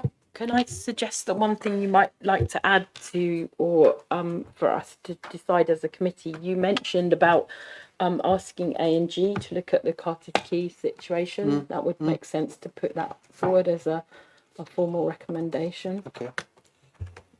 Okay. Is that a proposal? Yeah. Okay. Separate from the whole thing. But I will second do that. I would ask if we want to put some words in that the ONS board recommends that the A&G committee conducts an informal investigation into the circumstances surrounding Carter's Key, and I would also, and if possible, that this investigation is carried out by an external agent. Sorry, Chairman, are you proposing that this should be put to the Cabinet? No. No. To the A&G Oh, right. committee. I thought we were doing the Cabinet. No, to the A&G committee. So did you get most of that? Yeah. Okay. So do you, any debate on that? Yeah. Councillor Beasley. Thank you. Thank you, Chairman. I think experience teaches me we need to be completely accurate in what it is we're asking audit and governance to do. And I'm a little confused by an informal investigation, and then, which is what I think you said. No, I may have misheard that. No, I don't want an informal. So could you be clear, because then you were talking about somebody external from the council conducting that. Maybe, and I think audit and governance will need absolute clarity about what it is. Actually, maybe since I'm moving it, I could suggest that we actually allow the A&G committee to look at it informally first, and then to get outside people involved if they feel it's necessary. Don't want to do that. From my perspective, I would like to see a formal investigation tasked by the A&G committee to recommend, because at the end of the day, the monitoring officer will have to make the decision. That they recommend, that's what I'd be looking for, an external investigation. I mean, of I'm this happy situation. to. I'm happy. I don't know if an officer can pull a ballpark figure out the air, but what is the likely cost of something like that? Are we going to throw even more money after that? Chair, I was just going to come in to support that comment in the sense that clearly, if you are going to incur external costs, the one thing, as your Director of Finance, I would suggest is you need to identify a budget for that. And in the context of a budget, you would need to potentially identify additional savings. Mr. Richards, our recommendation is to the A&G committee. It's not our decision. It is a recommendation for them to make that decision for themselves. So, you know, if it comes down to them agreeing to that and it needing a budget to support it, that would be up to them. That's the way I see it. Councillor Beasley. Thank you, Chairman. If I could come back, and I'm not in any way trying to be difficult, but I do know that it's important that we get the wording of this request to audit and governance absolutely spot on. And it concerns me if we are asking them to do something which they then can discuss in a way that is going to alter the potential scoping of what it is you're asking them to do. On the one hand, I pick up the point that Councillor Cox made earlier with regard to the liquidators, and I agree with his sentiments about liquidators generally. I do believe, and this is perhaps tangential to it, but I want to pick up on it because we didn't earlier. I do believe that the council should be taking expert legal advice on this and putting that legal expertise into bat on behalf of the council, because we will not get an outcome which is favourable to the council if we don't do that. I'm absolutely convinced we won't. So there are two things running here, Chairman. There's your proposal, and I'll await hearing what the actual words are that we're going to be voting on, but it's also the issue of proper legal representation going into bat for the council with the liquidators. I think that is absolutely key to standing a chance of any kind of success.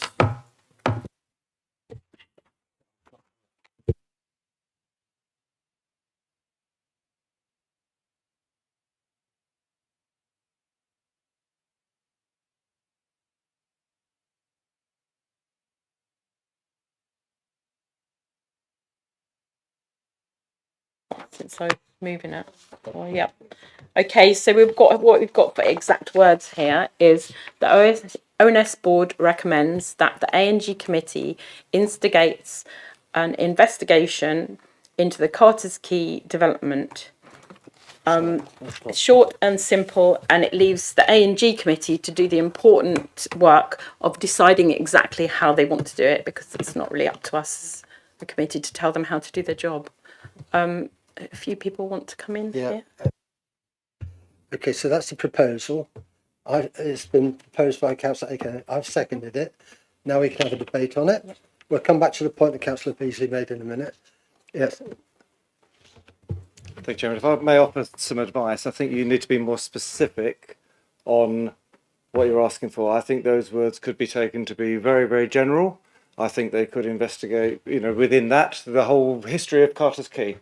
So I think you need to be clear about whether this is an investigation into the council's acquisition of, or the council's decision making behind the acquisition of, or what it is. I think you need to be a bit more specific than the wording you've got, because frankly you could have a 100-year investigation into the history of Carter's Quay using that wording, and that might be expensive.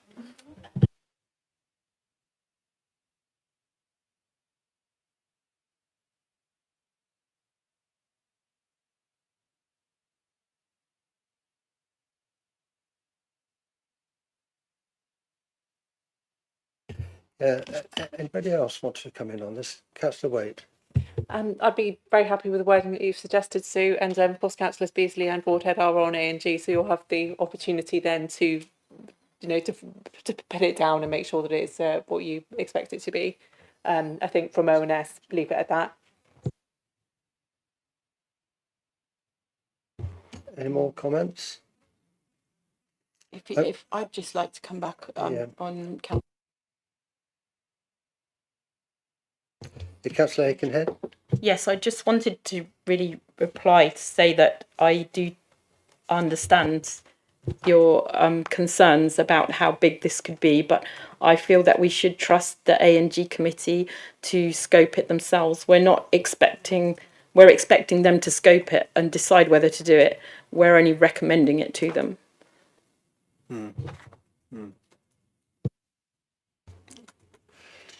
I'm personally happy with that. I could be very prescriptive, and I could give a whole load of issues that I would ask them to investigate, but I don't think that would be right for me to do. I think A&G can make those decisions for themselves, and if they want to speak to people that understand the background to that, then they can invite them to speak at the committee. So, you know, I think unless anybody else has got anything else to add, then I think we can take a vote on it. Councillor Beasley. Chairman, I'm sorry, I'm troubled by that, and I'm troubled by the comments made just now that both Councillor Broadhead and I are on A&G, and we'll be able to convey the sentiments of the board to the meeting, because I'm not quite clear in my own mind what that is. And that is why I was saying earlier that it does need to be more specific. I think that's supported by the Chief Executive. By the time it gets to audit and governance, and the Chair and Vice Chair of A&G have discussed this with officers, it may be a different animal from that you envisage tonight. I think that's quite likely. And then that will come forward to A&G, and it could be much wider, or it could be completely neutered. It could be either, or somewhere in between. And that isn't going to give you or this board any satisfaction. So I really would like to know exactly what is it. We started with the issue of the liquidator when it was introduced to this board earlier, and the current situation. So it's a question of how far back, if at all. What's the current situation? Is that what we're trying to unravel? And where does it go from here? Or is it going back a lot further as to how we came into the frame for acquisition in the first place, or somewhere between those 2 points? And I don't actually know, Chairman. Okay. As I said, I could be very prescriptive and go. We should go right back to the very first paper where the council approved the acquisition, and the wording used in it, which said that we were making an advance payment and deposit. Nothing in there about purchasing the land up front, just said deposit, advance payment. And which is, you then sort of question, given the situation we're in, what the due diligence was on that particular process. You have to ask the speed at which it went through, because apparently, or in all haste, because the planning was about to expire in just a couple of weeks, so we had to rush it all through. You know, we then went through the situation where, you know, the company went into liquidation, and what was the council doing during that intermediate period?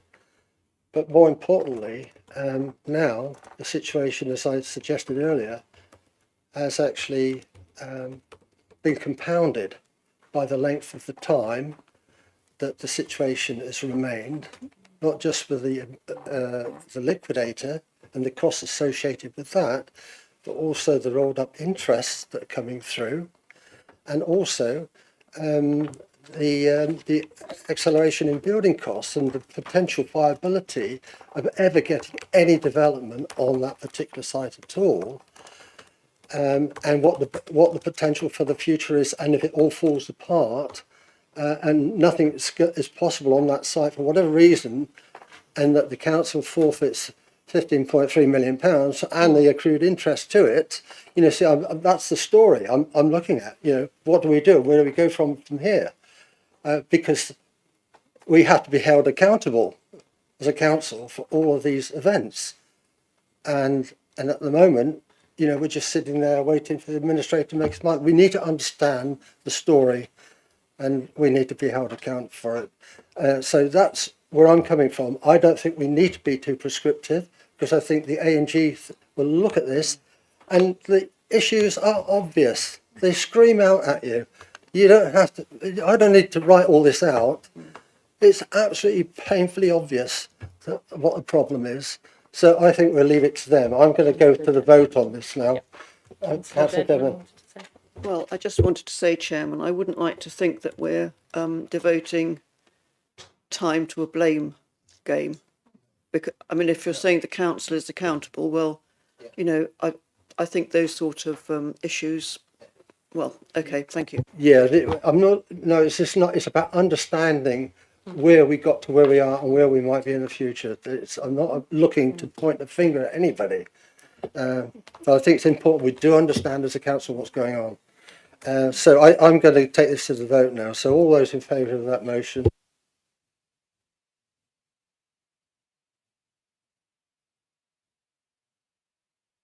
Okay, thank you. That's unanimous.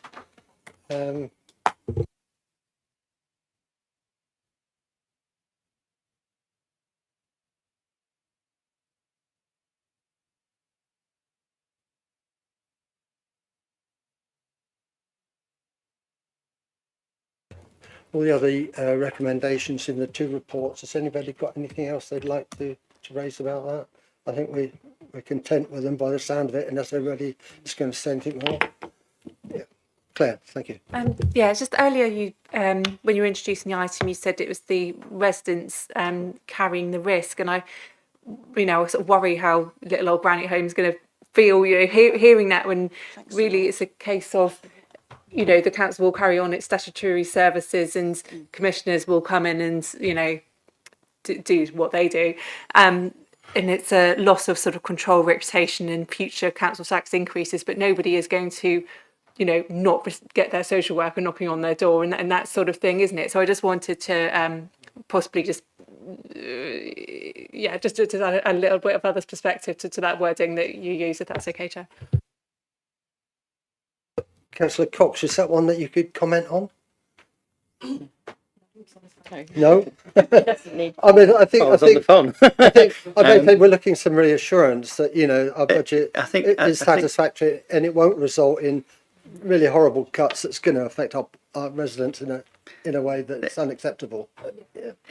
At the end of the day, if the council had to call in the commissioners are only they're there just to do statutory services. There will be an awful lot of a huge painful process getting rid of all non-statutory services or reducing them to the statutory level. So there would be pain, certainly, but they would have to carry on doing the statutory services, and that would be part of their remit. But we were very clear at the beginning when we first came into administration. We were there to avoid that position at all costs, because 38 million pounds was difficult and painful to achieve, but to allow the council to go and just go bust, get a section 114 issued, that would be far more painful, and therefore that's what we are avoiding, and that's what we have avoided. Thank you. Okay, then, members, we'll move on to the next agenda item. Sorry.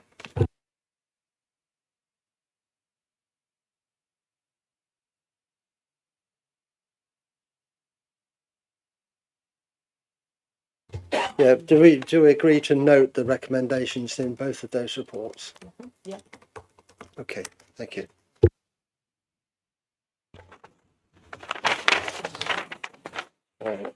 Agenda item 9, the work plan.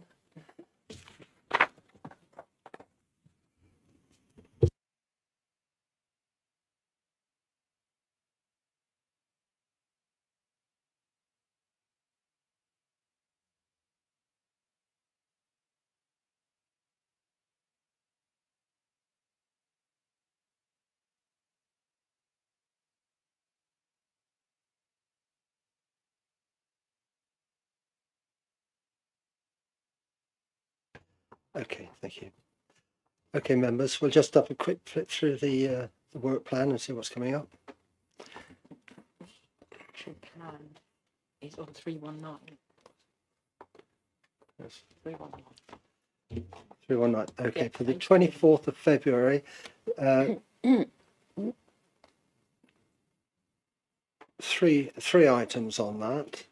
A community governance review, and I'm hearing rumours that we might not be able to do that because the working group is not quite ready, and the paper that may not be available. So we're going to have to park that one for a moment. I'm hoping it'll still be able to go. I did speak to Democratic Services last week about it, and I thought it was going to be all right, but a doubt has been raised in my mind tonight, so I'm going to have to leave that one, I'm afraid. Second is the Bournemouth Development Company business plan. And then 3, the resident card, which again I've been told is unlikely to happen for whatever reason. I'm not quite sure, but I was advised tonight. So anyway, I'm going to have to let you know once I get some advice on that. The meeting date, the 24th of March, arts and culture funding. Now, I know we were looking to see what the key lines of inquiry for that was. Have we received anything, key lines of inquiry on that now? Is that all from... We did receive some initial information from that, but if there is anything else, I think that would be very useful to be able to pass on to the officers and portfolio holder. Is the report actually being progressed? Portfolio holder's just left. Oh, he just left. Councillor Martin's just left. That's untimely. Okay. Well, again, you know, the objective is to put that on that date. So hopefully we'll see something. Regeneration update report. I think that has been agreed now. Yeah. So, and I think we're going to see what's likely to go to cabinet in terms of some of the projects that they're seeking approval for, which I think would be quite interesting. So that's it for the 24th of March, and that's as far as we've got. There are a couple of things on here that will require key lines of inquiry for, which were sort of suggested when we did our work planning at the beginning of the year. We're still sort of waiting for some input from those people that made those recommendations. I see accounting for social value and decision making, which I think is a really, really interesting and valuable thing to be looking at. But we don't have a key lines of inquiry document. So if any, I can't remember who exactly suggested that, but we do need something on that. We need to give some direction. Hello, Claire. Yep. I was just going to suggest, would the committee be open to working in a Teams group? This is what we do in A&G, and I just think it's easier to share those sort of Chloe documents in a multi-editor, kind of way. I mean, obviously you can have a lockdown copy in Democratic Services, so nobody can mess with it too much. But I think that it encourages that collaborative working more than just emails and sending out reply alls and things that get quite jumbled. And that if members are kind of familiar with Teams, I think that's probably the way to go. Okay, we'll see if we can do a bit more behind the scenes. We probably should have done more before now, to be honest. I just want to clarify that the links sent out on emails previously are shared documents. So if you contribute to those, it should update for everybody. So they are.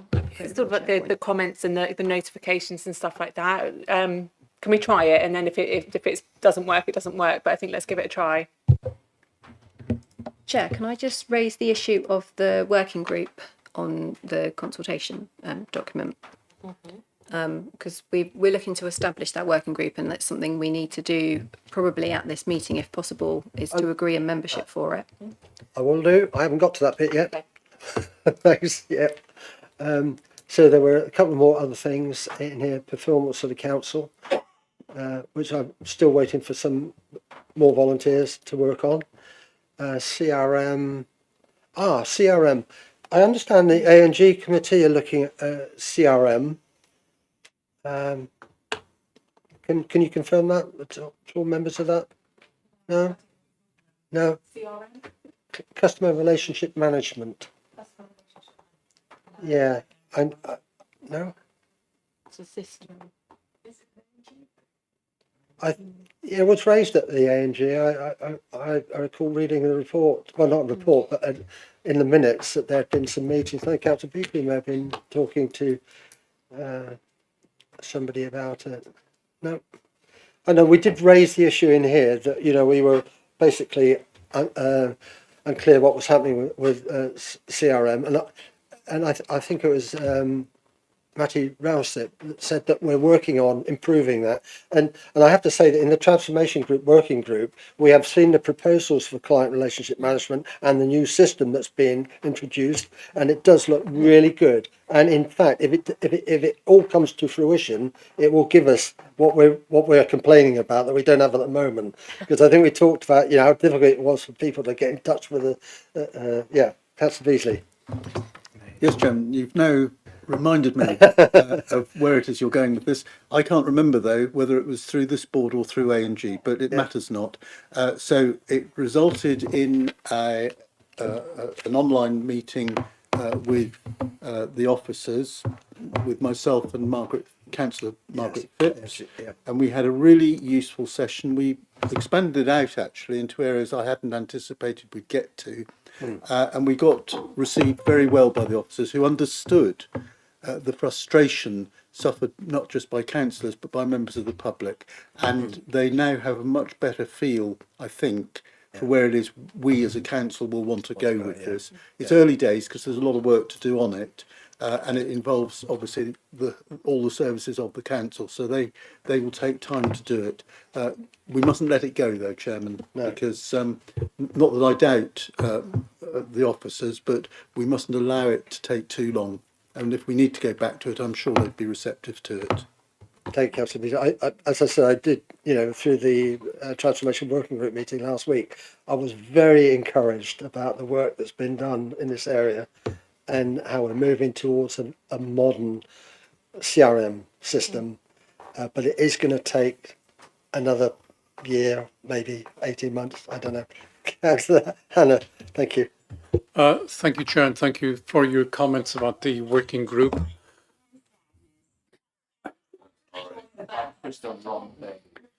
And I'm being heckled by a cartoon. Stop! Is it square? So, sorry, Chair, what I was going to say was that meeting was in fact recorded. That has been made accessible to certain councillors who have indicated an interest. If there are other councillors who would like to see that and get the talk through that officers gave us at that meeting, then that could be made available to them as well. And it would be Sarah Chamberlain that would be contactable in order to get access. Thank you, Councillor Hannah. What I will do is I'll leave it on here so we don't lose track of it. Thank you. Chair, may I come in? Thank you. Just to say that those items that you have been referring to that all need key lines of inquiry, document population, these are all items that came up in your work programming. They were really just headlines. What we really need, and we can do it through a Teams channel to help, we really need to have a sense of what you want to scrutinise, and then they will require further scoping to make sure that you're going to add some value through these pieces of work. So we can't really move them very far forward at all without any input from you as a committee. So we really value that, and we'll take your suggestion on board. And Chair, if you wouldn't mind, if I could just take you back to your 24th of February meeting, just to be really clear, particularly in relation to the community governance review item that you've got listed there. I know you mentioned that the report may not be ready, or it may be a struggle with the timelines to bring that forward, and you would see what would happen. I think actually what we need is a very clear steer from this committee about whether you want to have that brought here, if officers are to do everything they can to bring that to you. I had, in my discussion last week, Democratic Service, I made it quite clear how important it was to bring that paper to this committee at that date. And the reason is it goes to Cabinet very shortly afterwards. And that is the only opportunity that we'll have to scrutinise a very, very important step in our political organisation. We've got to see it. Otherwise, there will not be an opportunity to scrutinise it. Okay, there'll be opportunity for members to vote on it at Cabinet and at full council, but to have a proper scrutiny session on it, unless we make special arrangements or something. But I'm afraid, we'll have to see what the art of the possible is on this. Yeah. So, thank you, Councillor Dedman. Can I just say that there is a very tight schedule on it, and I think that the Task and Finish group must do everything they can to fulfil that remit. So let's hope we do get it. Thank you. Councillor Broadhead. Yes, thank you. Yes, thank you, Chairman. A number of us in this committee sit on that working group. My understanding is that the last meeting of that working group is a few days after the overview and scrutiny meeting. Having said that, I would anticipate that by the time of the next ONS meeting, there will be the chunk of the work done, or at least the flavour of the decisions that are being made at that point. So I actually feel that I feel quite comfortable about having as much of that to bring to this committee. But to underline your point, Chairman, I think it is absolutely vital that this committee looks at that work before it goes to Cabinet. I'll put on the record now, I've got some real reservations with the direction that this is heading in. I think, and I worry that because it's a small a band in the working group, that perhaps they're not representative of the wider view. But we will be able to thrash that out a little bit more in the scrutiny committee. Thank you. Okay, I mean, the reason, there is, from the date of the overview and scrutiny meeting, there is only 1 or 2 days before the agenda for the Cabinet meeting has to be published. So if it's to go to Cabinet as scheduled, it's going to be ready probably, at least the day of our next meeting or the day after. We're talking about a day either way here. Anyway, Councillor Le Pen, yeah, thank you. It was certainly made clear at our first meeting, we've got our second one tomorrow, that we're working to absolute deadline of the 24th for the officers to have got the report finalised. So that's what we're working to. That's what everybody's working to. So, thank you very much. Lovely. All right then. Just move on. BDC resident card I've talked about. 24th of March. Arts, and we've talked about that. And we've talked about those. Working groups, public consultation framework development, which I think you were going to be involved with. Yes. Do you want to say anything about that? Only that I think we agreed before that we would set up the working group to go in with the timing of some work that the officers were already going to be doing on this subject. So we could set it up in terms of membership now, but in terms of dates, it's going to depend on what's good for the officers. I think it's also worth bearing in mind that Oliver Walters was another person who was interested in being on this working group, and that both of us are very involved in the community governance review at the moment. Okay. Which will limit the amount of time that we can give to doing this working group at the same time. But at the same time, we still want to fit in with officers, so it's a matter of working out how we can do that. Okay. I don't know if anyone else has shown an interest in being on it, but it would be good to have more than 2 of us. Yep. So, agreed. So, Councillor wants to. I've an interest in being on the group, but capacity issues as well. So that's why I've been a bit slow to come forward. Are we talking about this potentially being a few months down the line that we start this piece of work, or is it like much sooner? I think it's imminent. I think officers would like to start work on it fairly soon, but we're probably looking towards the beginning of March now. Okay. Initial meeting. So not during February.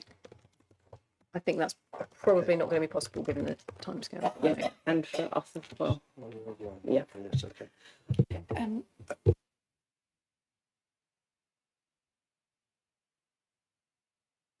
Okay, Councillor Rice has confirmed online apparently that she wishes to join that working group. That's great. So I will say I will. If you still want another member, I will join. Oh, that's brilliant. Okay. That's 4. Okay, thank you.